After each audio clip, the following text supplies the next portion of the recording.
Cannibalism merupakan satu praktis di mana sesuatu makhluk hidup memakan makhluk dari spesies mereka sendiri.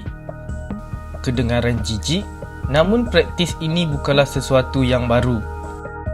Cannibal telah lama wujud, malahan telah menjadi praktis tradisi dan ritual untuk beberapa puak di dunia. Sebelum tu, jangan lupa tekan butang subscribe dan setkan loceng kepada all untuk update video-video kami yang terbaru. Khmer Rouge Kemboja.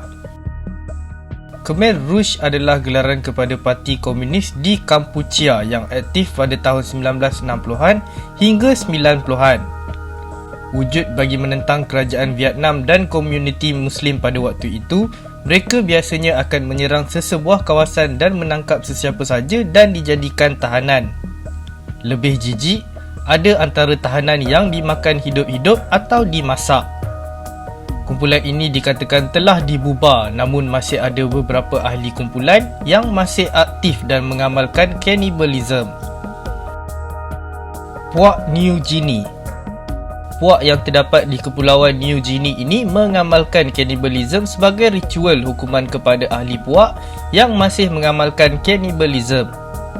Hal ini kerana praktis cannibal ini masih diamalkan oleh ahli sihir dari puak ini. Apabila ahli sihir ini ditangkap, mereka akan dibunuh dan dimakan dagingnya bagi membalas perbuatan mereka. Seterusnya, tulang-tulang ahli sihir yang dimakan akan diletakkan di hadapan rumah mereka bagi memberi peringatan kepada ahli sihir yang lain. Agora India. Puak dari India ini tidak seperti puak-puak kanibal yang lain hidup di dalam hutan atau jauh dari peradaban manusia. Puak Agora ini boleh dijumpai berkelompok di daerah Varanasi di India serta kawasan utara India. Mengamalkan gaya hidup yang kotor, puak ini turut memakan benda kotor seperti bangkai dan mengamalkan cannibalism. Menjadikan alkohol dan rokok sebagai amalan harian, puak ini dikatakan turut mengamalkan minum dari tengkorak manusia selain menghisap ganja untuk ritual tertentu. Puak Agora juga percaya semakin kotor hidup mereka, semakin dekat hidup mereka dengan dewa yang disembah. Mai Mai Kongo. Puak Mai Mai adalah puak dari negara Kongo dan dikatakan antara komuniti kanibal yang moden. Kebanyakan dari puak ini adalah ahli pasukan tentera yang percaya memakan daging manusia akan membuatkan mereka kuat dan punya kuasa yang luar biasa. Puak Mai Mai akan menyerang sesebuah kawasan dan membunuh musuh mereka untuk dimakan dagingnya. Walaupun aktiviti cannibalism ini telah diharamkan oleh kerajaan Kongo, namun ia masih diamalkan oleh puak Mai Mai. Wari Brazil.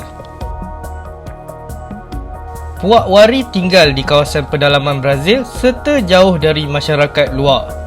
Puak yang juga dikenali sebagai Paca Nova ini mengamalkan endo-cannibalism, iaitu amalan memakan ahli puak mereka sendiri yang telah meninggal dunia.